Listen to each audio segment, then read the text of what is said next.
માથું ઉતારવાનો ઇન્સ્ટન્ટ એક ઉપાય આપું છું. આ ઉપાય એવો છે કે જો તમને લાગુ પડી જાય તો શક્ય છે કે કોઈ દવાની પણ જરૂર નહીં પડે. બંને અંગૂઠા કાનની બૂટ પાછળ, કાનની બૂટ અને કાનનું હાડકું જ્યાં શરૂ થાય છે ત્યાં આપણે સ્વિચ પાડતા એ રીતે 20 વખત દબાવીએ. આયુર્વેદમાં એને મટાડવાના સરળ ઉપાયો છે. આ વસ્તુ અમે વર્ષોથી ટ્રીટ કરીએ છીએ. ચા નથી પીધી, માથું ફાટે છે. ગૃહિણીઓ ખાસ કરીને બપોર પછી એક જ ચર્ચા કરે કે લમણા તૂટે છે. વિદ્યાર્થીઓ વાત કરે છે કે રાત્રે વાંચવાનું શરૂ કરું અને માથું દુખવાનું ચાલુ થાય છે. એક ટેવ વારે વારે પડી ગઈ છે કે માથું દુખવાનું ચાલુ થાય એટલે ટીકડી લઈને ખાઈ લેવી. એ પ્રેક્ટિસ ખાસ તમે જોજો, એ તમારા શરીરને ઘણું બધું નુકસાન કરી શકે એમ છે. હું ગેરંટી આપું છું કે આયુર્વેદમાં જે આ વસ્તુ લખેલી છે એ તમે રેગ્યુલર પ્રેક્ટિસમાં કરશો. રિંગ ફિંગર, ચોથી આંગળી, આંખ અને નાક જ્યાં જોઈન્ટ છે એ ભાગ ઉપર, જ્યાં આંખ પૂરી થાય છે અને નાક શરૂ થાય છે, 20 વખત.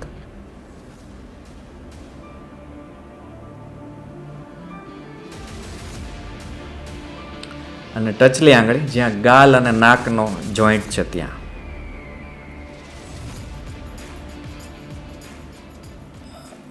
નમસ્કાર મિત્રો, માથું આજનો ટોપિક જ માથાના દુખાવા પર લે.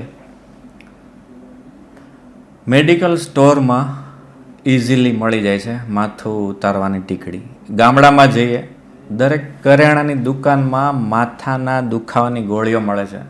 નમસ્કાર મિત્રો, હું છું ડૉક્ટર મિલન સોલંકી. આજે આપણે ટોપિક લઈએ માથાનો દુખાવો. ચા નથી પીધી, માથું ફાટે છે. ગૃહિણીઓ ખાસ કરીને બપોર પછી એક જ ચર્ચા કરે કે લમણા તૂટે છે.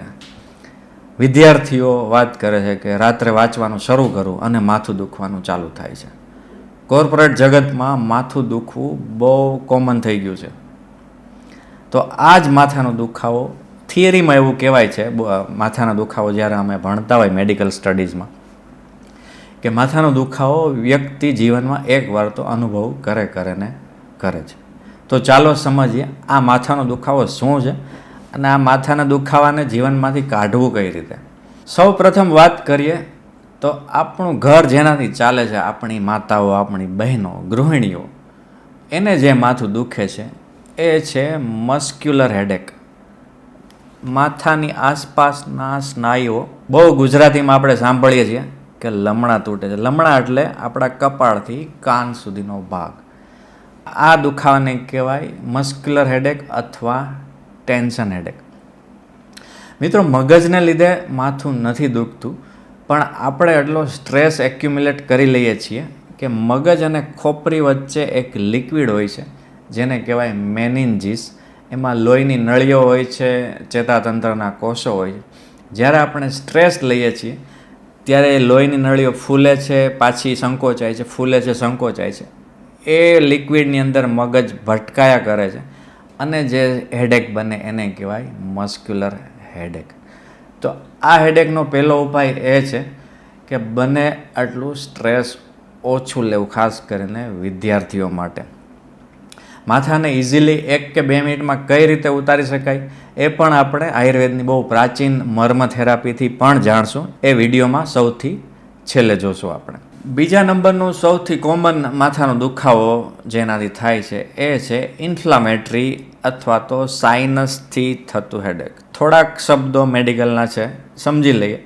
સાઇનસ, મિત્રો, આપણા માથામાં, આપણા ગાલની આસપાસ કુદરત એવી રચના કરી છે કે આપણા શરીરમાં બેક્ટેરિયા, વાયરસ, ધૂળ કે કોઈ પણ રચકણ જાય તો આ ભાગનું લિક્વિડ એને બહારથી રોકી રાખે છે કે જેથી એ વસ્તુ શરીરમાં અંદર ના જાય અને આપણે બીમાર ના પડીએ.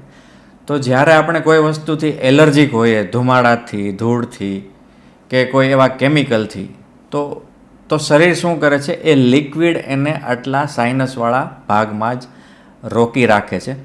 એ રોકવાની પ્રોસેસમાં ત્યાં સોજો આવી જાય છે, એને કહેવાય સાઇનસાઇટિસ.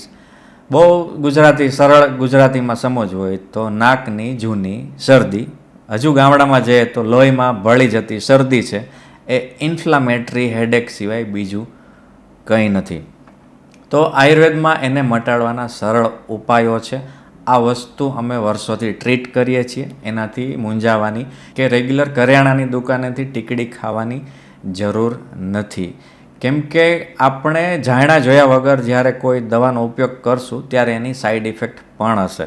હવે તો ટીવીમાં પણ જાહેરાત આવે છે કે માથાનો દુખાવો હોય, એક વ્યક્તિ માથું પકડીને બેઠો હોય અને ટીકડી ખાઈ લે છે. આ ટીકડીની ઘણી આડઅસરો છે. સૌથી પહેલી આડઅસર તો એની એસિડિટી અને આપણું પાચન બગાડવું, અને પાચન બગડે પછી જ આપણે બીજા રોગ તરફ જતા હોઈએ છીએ. અને એ રોગો આવે એટલે સ્વાભાવિક છે આપણે માથાનો દુખાવો ભૂલી જવાના છે અને બીજા રોગોમાં વળી જવાના છીએ. આના પછી માથાના દુખાવામાં થોડા હાયર લેવલે જઈએ તો નર્વસ સિસ્ટમ સાથે જોડાયેલો માથાનો દુખાવો. આ એક દુખાવો એવો છે કે ખૂબ અંદરથી લવકાર અમારે આંખો બહાર નીકળી જવાની એમ લાગે, દિવાલમાં માથા ભટકાવાનું મન થાય. આ જે માથાનો દુખાવો છે એ થોડો સિરિયસ ટાઈપનો છે. એ આપણા મગજમાંથી નીકળતી ટ્રાયજેમિનલ નસ કે જે માથામાં, ગાલમાં, નાકમાં, જ્યાં ત્રણેય જગ્યાએ ફેલાયેલી છે, એ નસમાં જ્યારે સોજો આવે છે ત્યારે આવા ગંભીર પ્રકારનો માથાનો દુખાવો થતો હોય છે. આ ત્રણેય પ્રકારના દુખાવા જે વાત કરી, સ્નાયુઓથી થાય, સોજાથી થાય, નર્વસ સિસ્ટમથી થાય, એ ત્રણેય માથાના દુખાવાથી આપણે હવે માથું પકડવાની જરૂર નથી. કેમ કે અમે આ પ્રકારના માથાનો દુખાવો સરળતાથી મટાડીએ છીએ, અને એ પણ બહુ ઓછી આયુર્વેદિક દવા સાથે, ખૂબ ઓછા પરેજીના પાલન સાથે. તો હવે તમારે વધારે માથું પકડવાની જરૂર નથી. નવા પ્રકારનું માથું દુખવાનું હમણાં 2-3 વર્ષથી જોવા મળે છે કે નાના બાળકો માથું પકડીને બેઠા હોય છે. મોબાઈલનું ડિસ્ટન્સ અડધા ફૂટથી પણ ઓછું હોય છે અને એમાં કાર્ટૂનની ચેનલો ચાલુ હોય છે. બાળક મોબાઈલ વગર જમતું પણ નથી. આ દુખાવો છે એ સ્નાયુઓથી થતો છે, માથાના સ્નાયુની જે આપણે વાત કરી.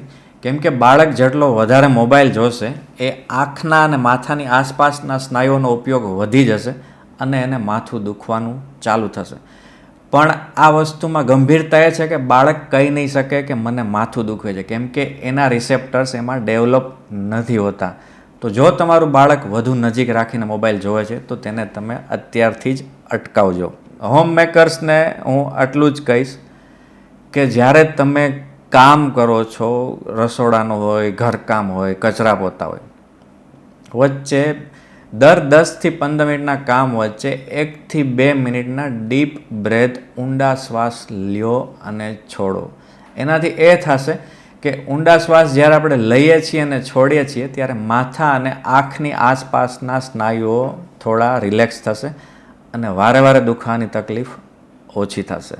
કોરોના પછી મારા પેશન્ટમાં મેં કોમનલી જોયું છે કે માથું દુખે એટલે ડાયરેક્ટ MRIની વાતો કરે, મગજના મોટા મોટા ડૉક્ટરોને બતાવવાની વાતો કરે. પણ મોટાભાગના કેસમાં ખાલી ને ખાલી ચિંતાથી થતો જ માથાનો દુખાવો હોય છે. આવા ઘણા કેસ અમે ટ્રીટ કરેલા છે. કોઈ મોટી બીમારી નથી, આ સરળતાથી મટી શકે છે, કોઈ ગભરાવાની જરૂર નથી. એક ટેવ વારે વારે પડી ગઈ છે કે માથું દુખવાનું ચાલુ થાય એટલે ટીકડી લઈને ખાઈ લેવી. એ પ્રેક્ટિસ ખાસ તમે જોજો, એ તમારા શરીરને ઘણું બધું નુકસાન કરી શકે એમ છે. ખોરાકની માથાના દુખાવા પર અસર જાણવી હોય તો જે લોકોને ખાટી છાશ પીવાની આદત છે, ખાસ કરીને રાત્રે, એ લોકો થોડાક દિવસ પૂરતી છાશ બંધ કરીને જુએ. વાસી ખોરાક અને વધારે પડતું સ્પાઇસી ખાવાની આદત છે તો એ પણ બંધ કરીને જોવી જોઈએ.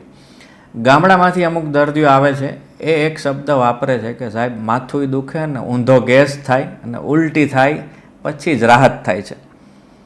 ઊંધો ગેસ શબ્દ મેડિકલ ડિક્શનરીમાં ક્યાંય નથી, પણ એના દર્દીઓ છે એ હકીકત છે.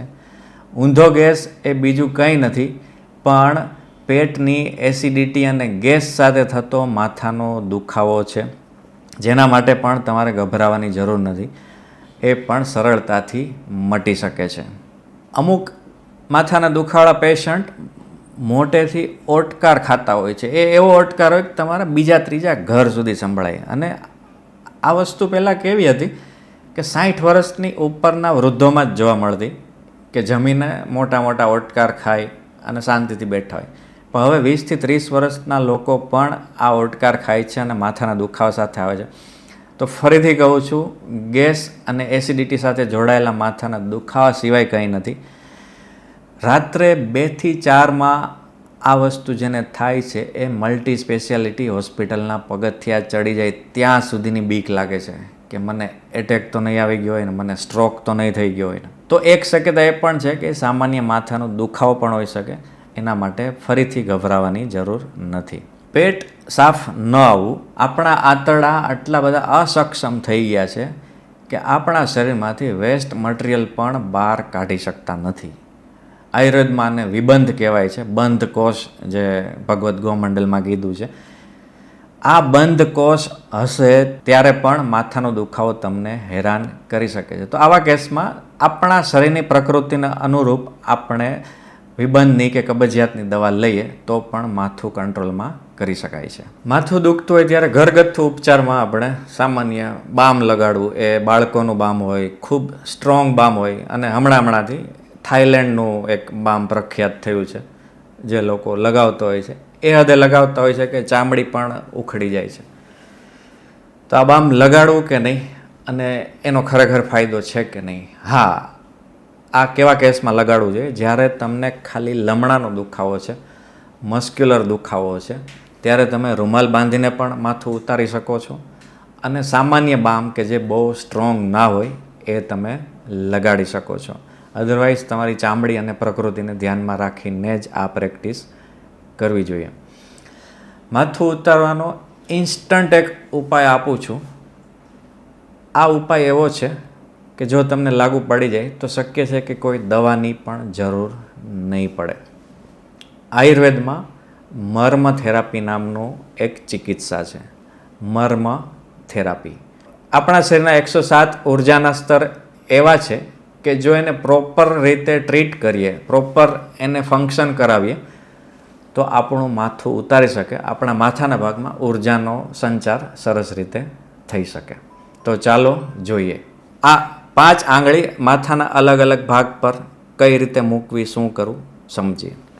સૌથી પહેલાં બંને અંગૂઠા કાનની બૂટ પાછળ, કાનની બૂટ અને કાનનું હાડકું જ્યાં શરૂ થાય છે ત્યાં આપણે સ્વિચ પાડતા એ રીતે 20 વખત દબાવીએ. જેવી રીતે આપણે સ્વિચ ચાલુ બંધ કરતા એ રીતે કાનની બૂટ અને હાડકા પાછળ.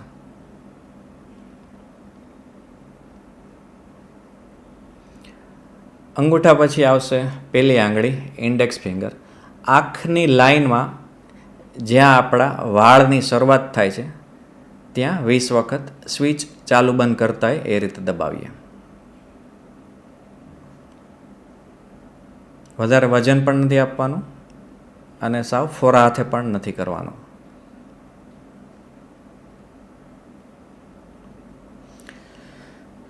ત્રીજી આંગળી, આંખ જ્યાં આપણી પૂરી થાય છે ત્યાં 20 વખત.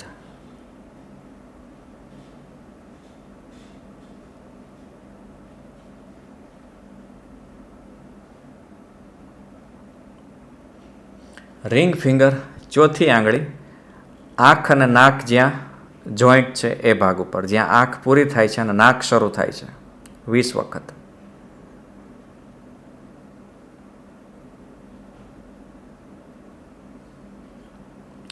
અને ટચલી આંગળી જ્યાં ગાલ અને નાકનો જોઈન્ટ છે ત્યાં.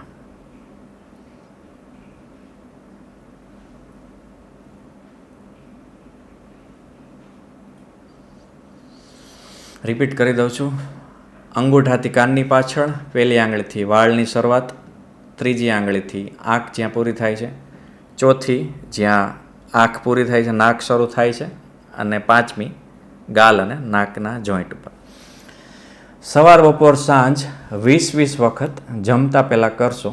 હું ગેરંટી આપું છું કે આયુર્વેદમાં જે આ વસ્તુ લખેલી છે એ તમે રેગ્યુલર પ્રેક્ટિસમાં કરશો, તમારું માથું મિનિમમ 25% તો ઉતરી જ જશે. અને નવું હશે, શરૂઆત થતી આવતી હશે તો 100% પણ મટી શકે. આવા જ માથાના દુખાવાળા લોકો આપણી આજુબાજુ રહેતા હોય તો આપણા માટે પણ એ જ માથાનો દુખાવો છે.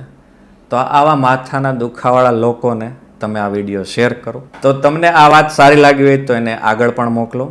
અને કાંઈ જરૂર લાગે તો અમારી ટીમનો કોન્ટેક્ટ કરો. મારી હોસ્પિટલ રાજકોટમાં જ છે. રાજકોટમાં તમે ગમે ત્યારે મારી ટીમનો કોન્ટેક્ટ કરીને આવી શકો છો. તો આવા કોઈ રોગ હોય તો તમે મારો અથવા મારી ટીમનો કોન્ટેક્ટ કરી શકો છો. અમે ઓનલાઈન કન્સલ્ટેશન્સ માટે પણ અવેલેબલ છીએ. આયુર્વેદને વધુ સરળ લોકભોગ્ય બનાવવા માટે ફરીથી આપણે મળશું. જય ધન્વંતરી.